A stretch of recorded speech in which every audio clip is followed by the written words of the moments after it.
news headlines for this week are that an ocean world was discovered by NASA. Can we go there? We'll find out in a little bit. Next news headline we'll be getting into is the koala habitat improvement project that is going on in New South Wales in Australia, looking to create a huge new habitat for a koala. And our last little news headline is that there has been a great salmon success in the US this past season. For Atlantic salmon, they're doing really well. That'll be our news this week, and we will get into our thing of the week, which is on Przewalski's horse, which will have levels to this. If you don't know what Przewalski's horse is, we're going to be talking about it, so you'll find out. If you know what it is, we're going to find out why we shouldn't call it Przewalski's horse anymore.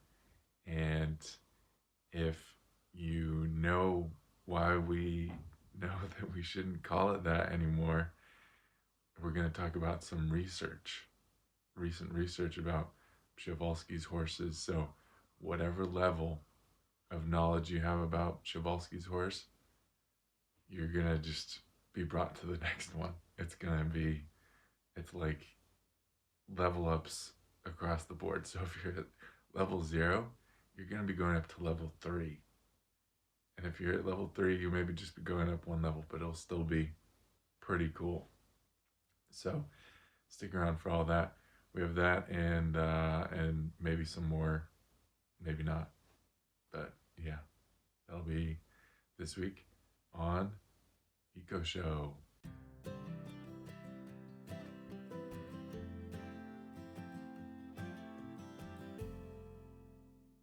Hello and welcome to Eco Show. This is a show about ecology, the environment, and things generally related to that. I go through news in the past week of things that have happened that are ecology and environmental related, and then I go into a thing of the week, which will be a person, place, thing, or other, being or something. And I'll talk about what that thing is. We'll talk about some research with that thing, and then we go into a little bit of story time with that thing to bring a fully well-rounded knowledge of that thing into our little brains. So let's get into the news.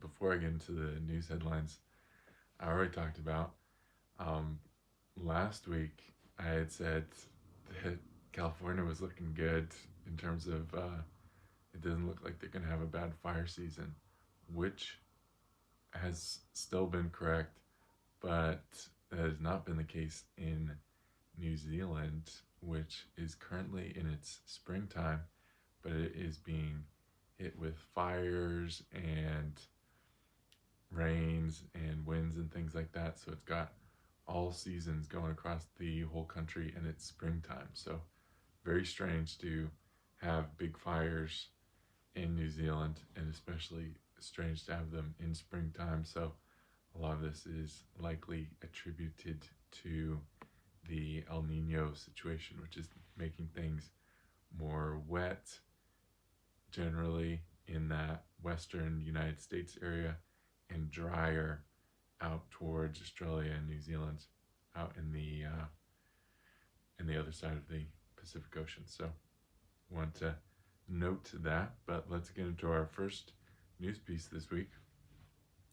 NASA identified a planet that is a ocean world which may have a protective atmosphere and a surface entirely covered in ocean.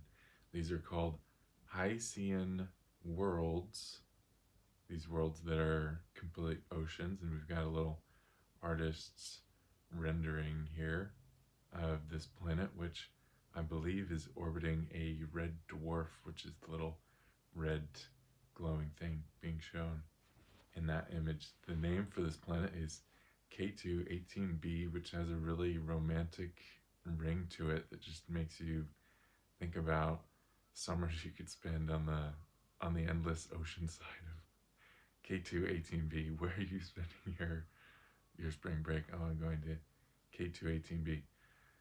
Unfortunately, it would take you a few lifetimes to get there with our current technology, because it's 120 light years away in the constellation Leo. So all you Leos out there, this is your next, it's got to be your next vacation destination. We're working on Mars. We're going to get to Mars. We're going to figure that out. And then next, we're going to K218b for a lovely time.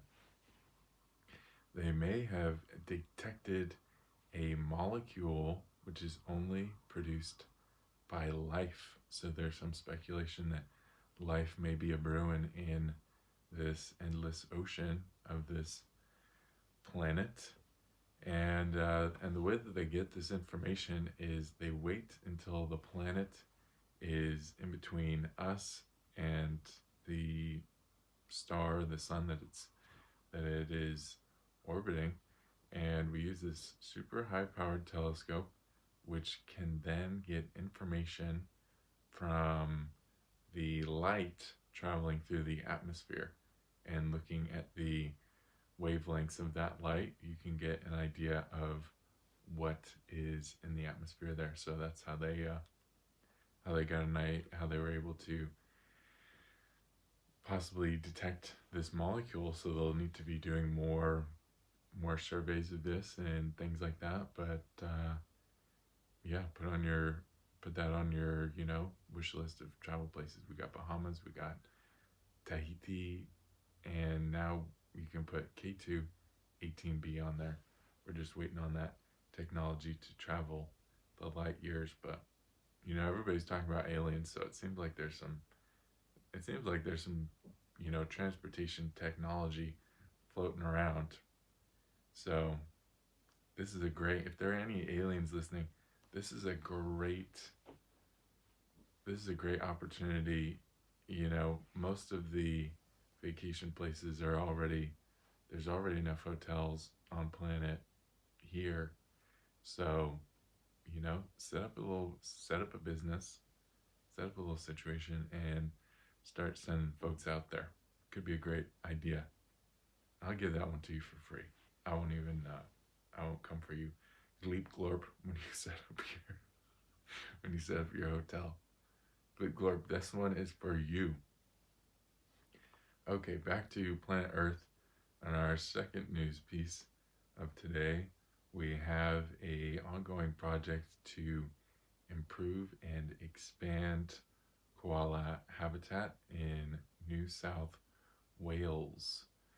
So there is a logging ban that's going into place in part of an area of national forest in New South Wales. So they've got national park in New South Wales, which is a state in Australia, and they have national forest where logging and things may be going on that are all sort of intermixed around one another. So they're going to be doing a pretty big logging ban in an area down there in an effort to connect habitat across the landscape.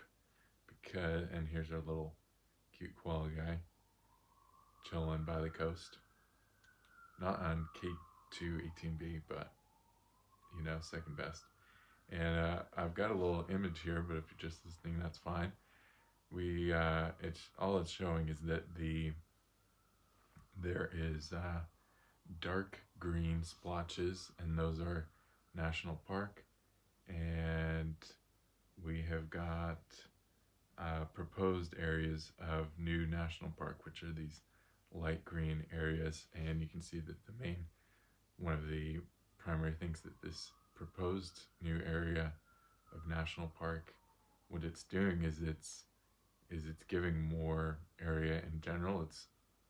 It's increasing the area by a lot that would be covered for koalas, but it's also connecting a lot of different little fragmented patches of habitat. So that's the idea. The area that would be covered by this is similar, they say, to Yosemite, and could have a could make it a really big destination for koala viewing and tourism and things like that.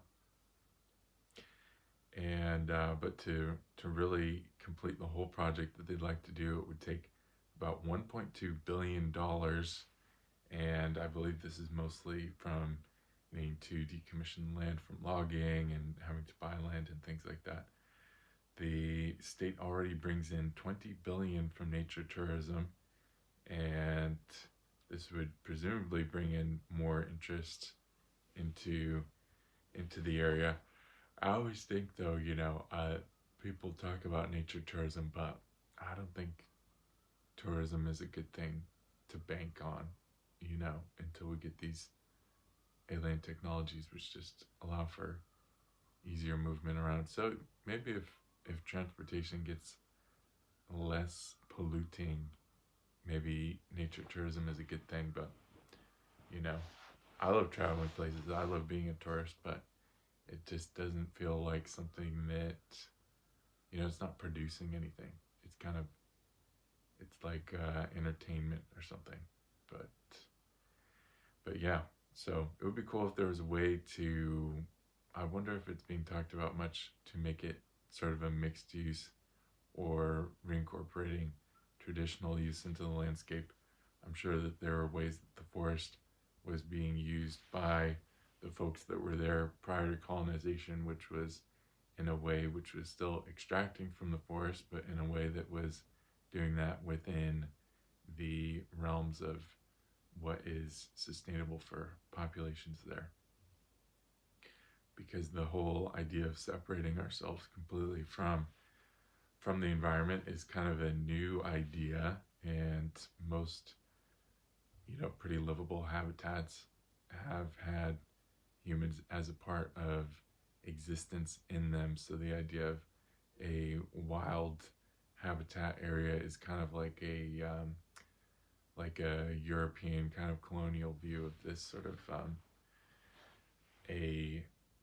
a wilderness that doesn't have people in it. In a lot of cases, it's just been a excuse to displace people who were living there.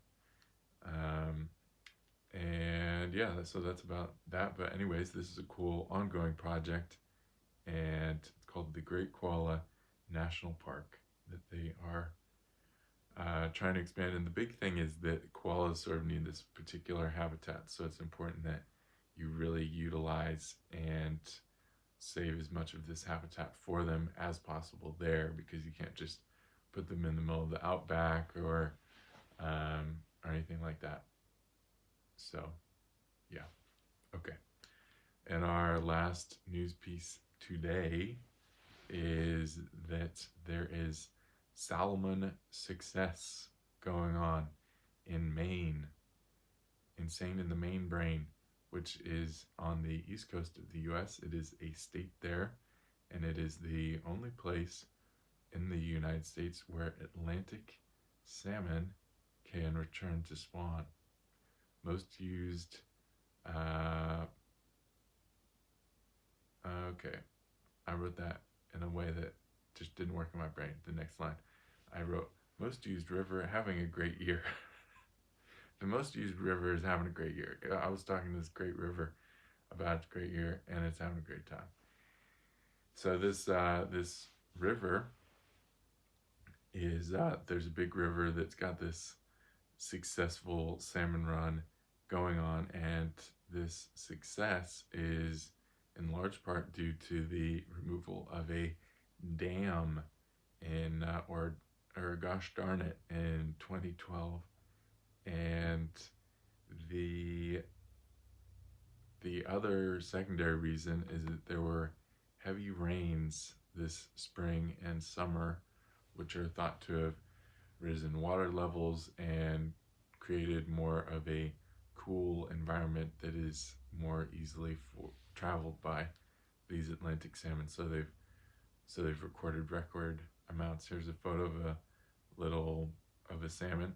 They have got to be the ugliest fish, you know? They do taste good, but they are some ugly folks. I gotta find out why they've got a mouth shaped like that. You know, that's so unusual for fish, it seems like. Anywho, but you know, let me take that back. Salmon, you are absolutely gorgeous. Look at that leathery, scaly. It's if you're just listening, it's got like a leopard print. I think that's why I was hating on the salmon, is I'm just personally jealous that I don't have leopard print skin, because that looks super cool. Other good news related to this are that there are other fish being recorded in record numbers going up this river. I should have put the name of the river, but I don't have the name of the river there. And the big benefit of having all these other fish is that there's then more prey for fish eating birds and seals, so that salmon get preyed on less. And these so you can have more and more salmon doing their thing and less getting eaten, chowed down. There is an increasing number of dams that are being removed from American rivers, and this is because many are pretty expensive to upkeep and are not necessarily providing the same benefit that they were when they were set up. So a lot of them were set up way back in the day, and populations of people were living in different areas and things like that. So a lot of dams are not necessarily really doing that much, but they have a negative benefit on the whole stream by just disconnecting it, so fish can't travel up like salmon to spawn, and it prevents sediment from traveling down and things like that. So there's sort of a movement to get rid of dams because of this.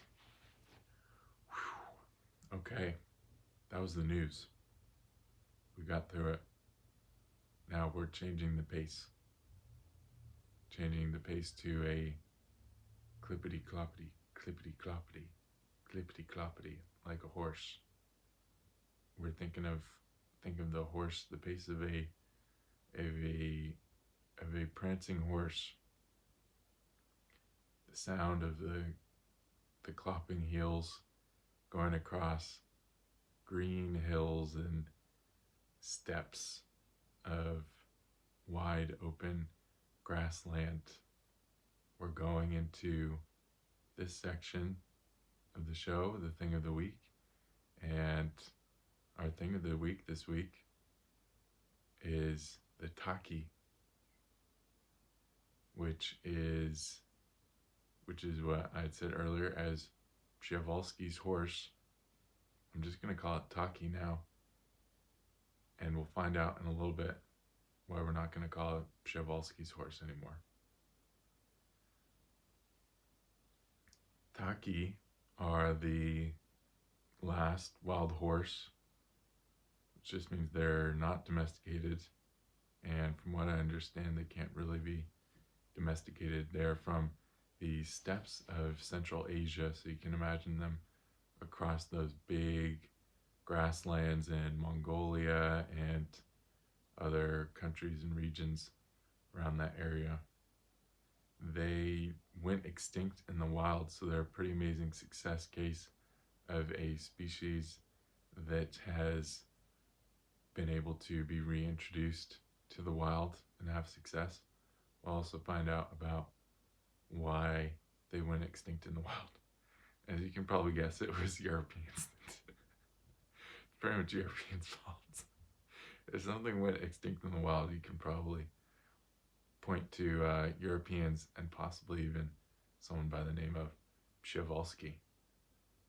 So, giving you a little hint why we're not going to call it that name anymore. Anywho,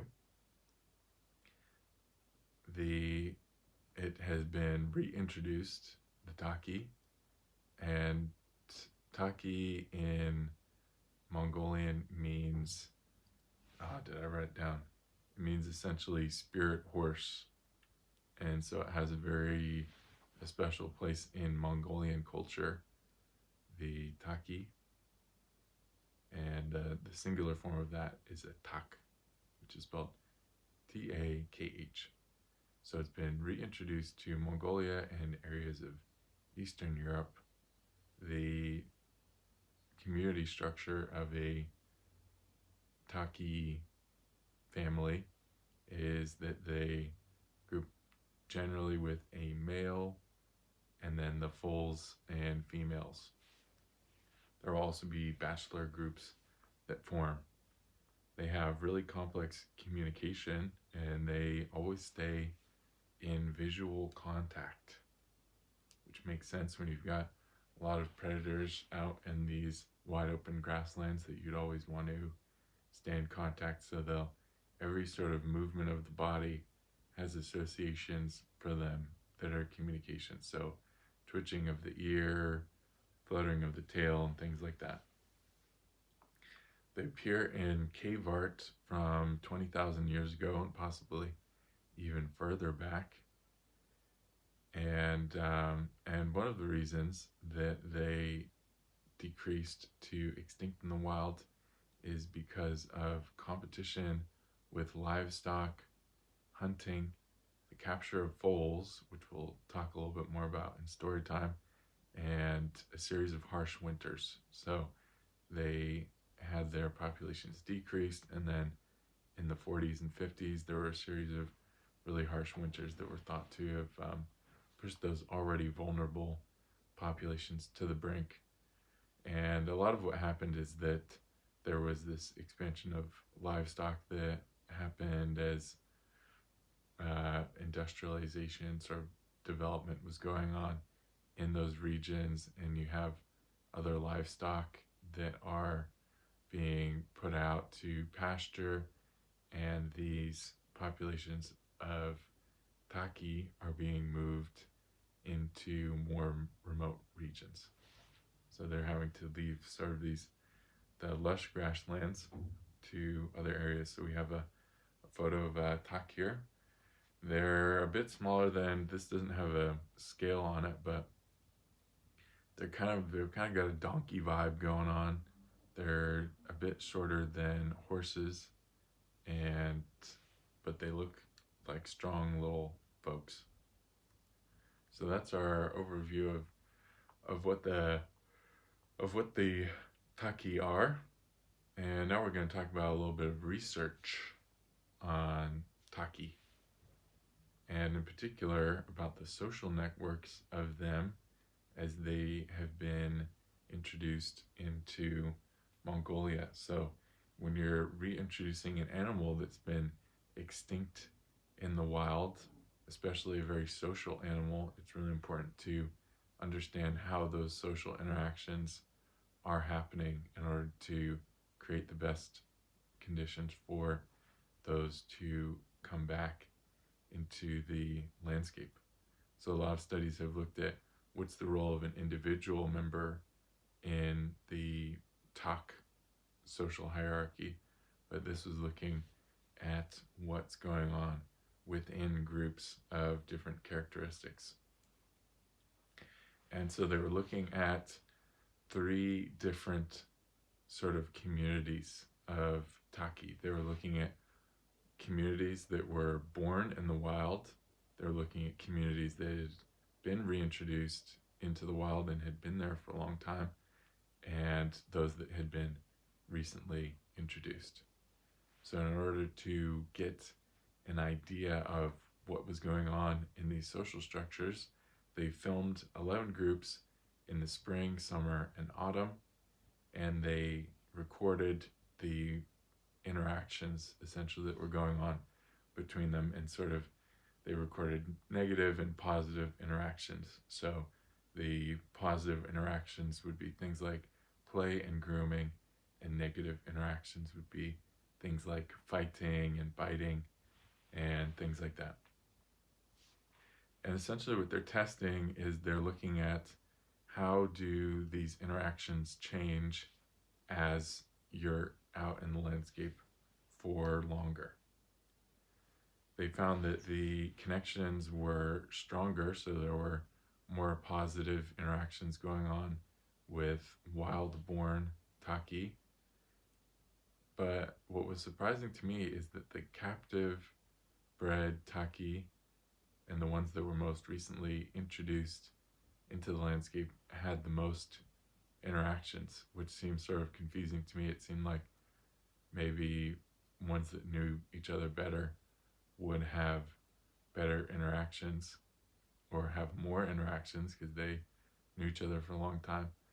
But what they're pointing out is that because when you have these that were recently reintroduced, the social structure is still being established, so there may be battles for dominance and things like that. So there's a lot more interaction between these that are recently introduced because they don't really know their place yet, whereas those that have been in the wild have, everybody kind of knows their place in the structure of the community.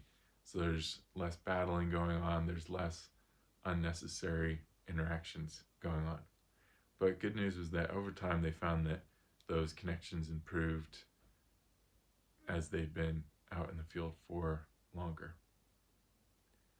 And yeah, so that's pretty much the research, which was just sort of aiming to help with understanding these community structures of these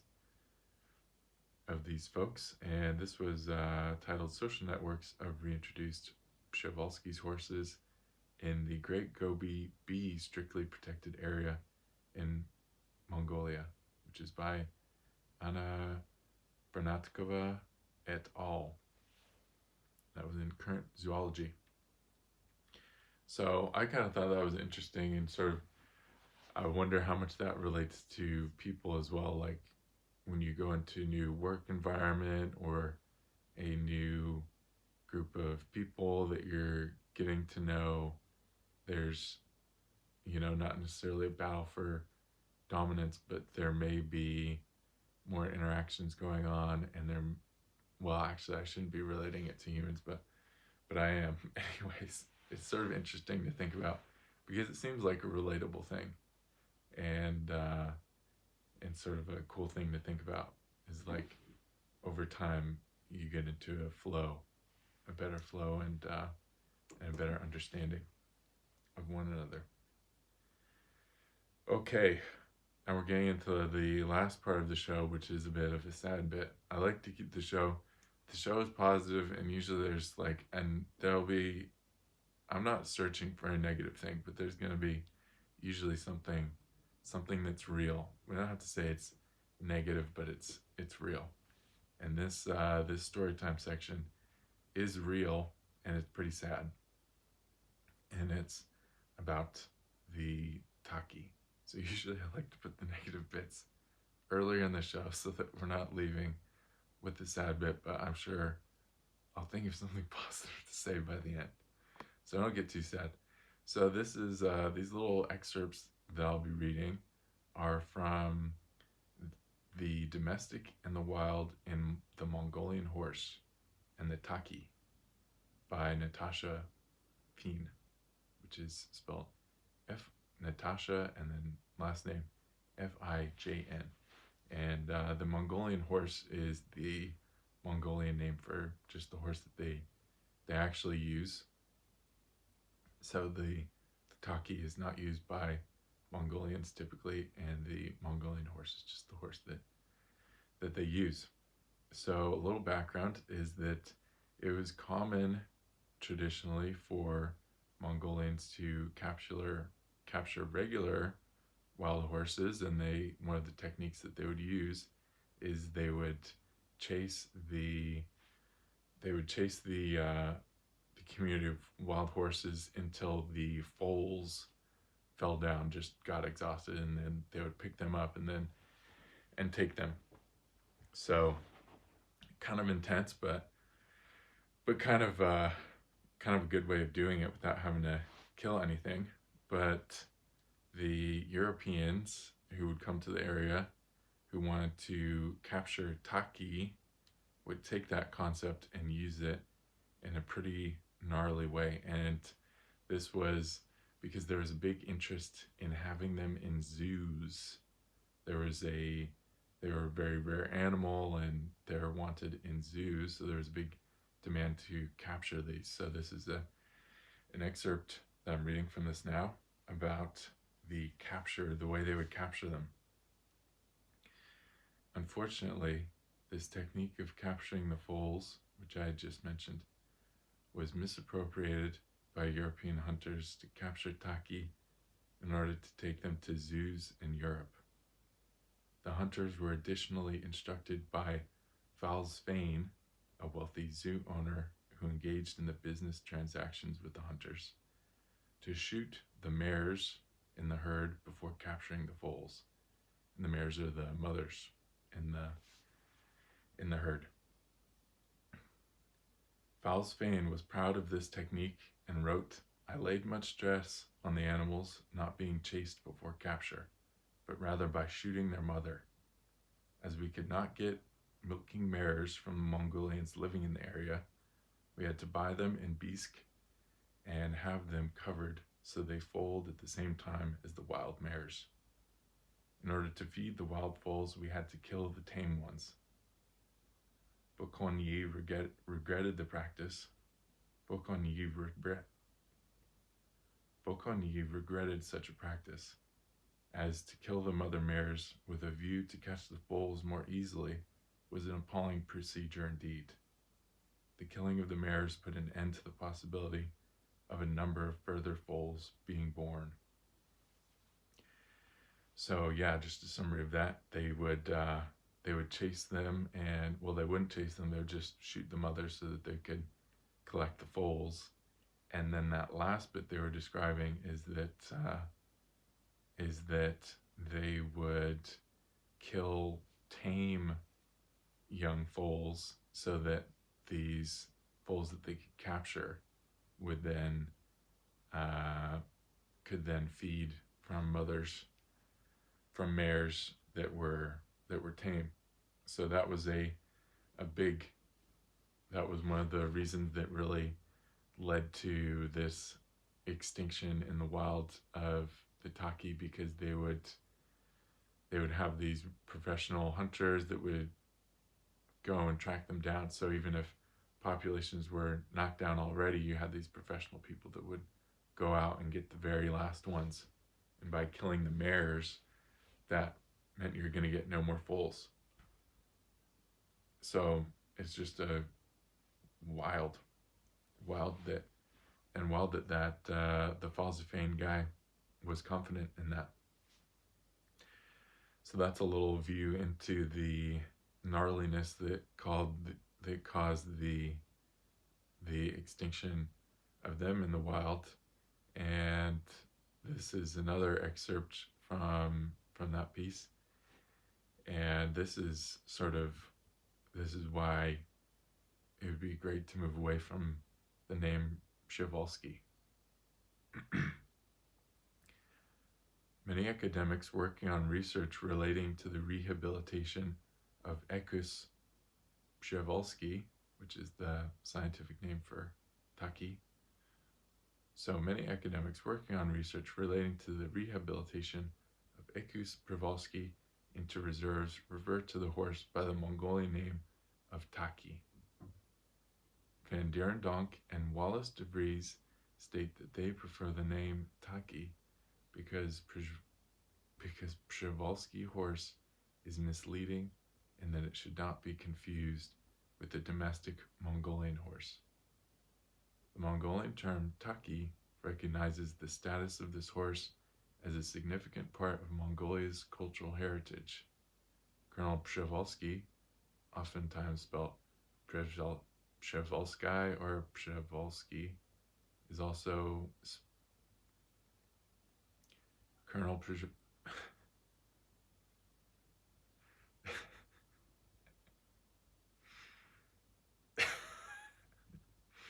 Colonel Colonel I'm trying to say Przewalski. I can say it. Sometimes it's just harder to say. Uh,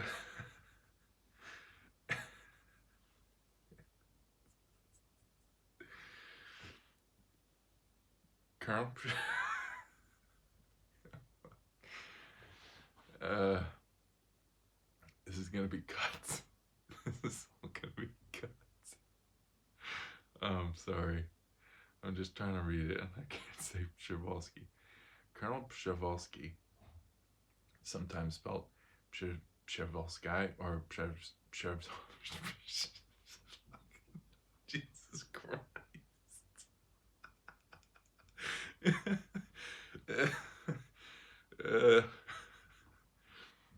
Colonel Przewalski, sometimes spelled Przewalski or Przewalski, also had his name attributed to a species of gazelle and 80 different plant species.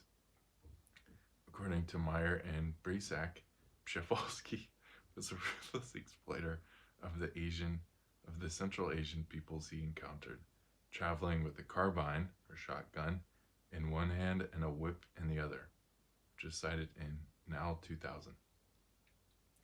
The fact that this horse is still commonly referred to as Przewalski's horse denotes a retention of a colonialist and imperialist form of ownership of both the name and the horse itself.